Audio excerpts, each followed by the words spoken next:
bara ro'oon tokkichi aannaniif dhamaraasu bara 550 gatii tokko baasu bara boolla mixiitiin simbirri lafalitti bara jaamaa fi argaan dhaabbiin jiraa wal qixxee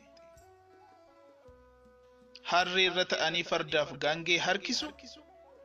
dubbiin diina ta'anii dubbachuu callisu garuu eeyyeen garuu gaaffii callisanii fi callisee naman dhiisu waadee gubee cincessa garaan naman ciisu dafqa keessan xurursaa rakkachaa jiraattanii ifatamaa qoncolamaa taggoo hirattanii osoo afaan qabdanuu aarii keessan liqimsaa kaayyoo keessaniif jecha maqaa of dhidhimsaa kufaa ka'aa bu'aa ba'aa meeqan keessattu fayyaa dhabe jirana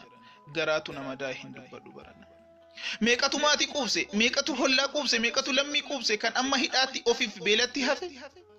taa'uuf taa'icha dhabdan dhaabbachuuf dhaabbii dhabdan ciisuuf ciisichan qabdan isin warri kaleessa maatiif kasootaan ammaatiin garaarra ummata ol kaaftanii ofiif immoo cabdanii kaaniif dhadhaa baqsaa ofiif dhama dhabdanii ilaamee yaalamii gaafa rakkoo yaalamii gaafa beelaa lammii gaafa rakkinaa eelli keessan naasa rakkattanis fagootti onni kootiin sin qaba lafeen keenya tokko cabni keessan naaf caba beelli keessan naaf beela dheebuun keessan naaf dheebuu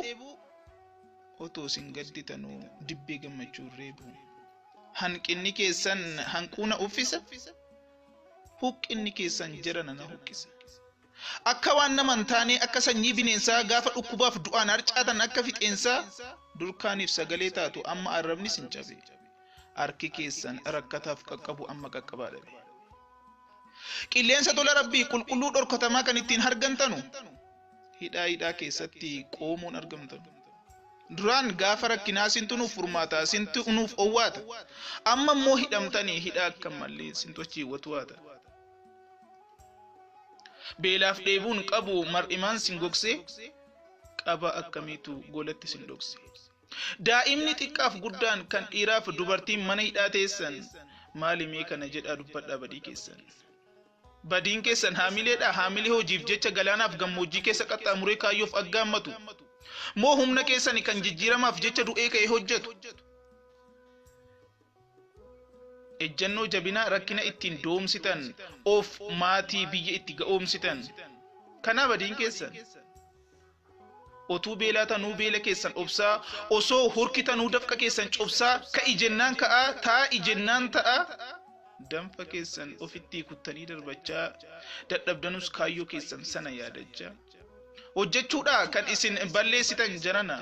gugguuftanii buluu keessantu rakkoo kana osoo kolfuu feetanuu otoon kolfin teessanii otoo gammaduu feetanuu gammaduuf hin geessanii gaafa ayyaanaatu sin hojiidhaaf fiigdu qoraattii jireenyaatiin waraanamaa dhiigdu ol ergamaa gada ergamaa cuqaafamaa raafamaa kunis sin waama sunis sin waama jidduutti dhamaafamaa waamee qadhiiftanii hireef baatan biyyaa asiin yaada achiin sagalee hojiiti sammuutu sinii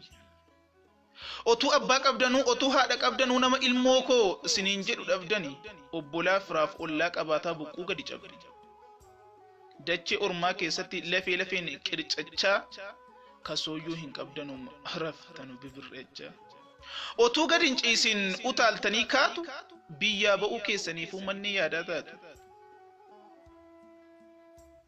akkasuma ta'aa waan baay'ee mudachaa roorroo kumaaf kitilaan ofirratti baachaa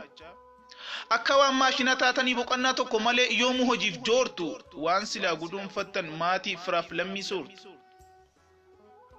hojjettanii jijjiiramuuf kufaa ka'aa kaachuun dafqa namaa dhiiftanii humna ofiin nyaachuun qoomoorraa harcaasanii rakkoo ofiif baachuun hiixachuun arjoomuun nyaachisuun laachuun rakkataaf abbaa ta'uun kan dhibameef ga'uun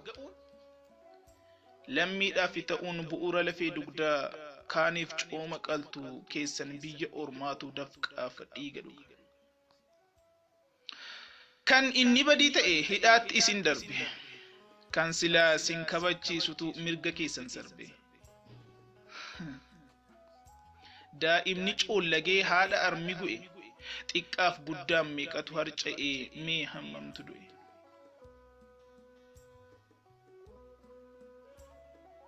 kan isin wajjin dhaabbannaan yoomuun jigne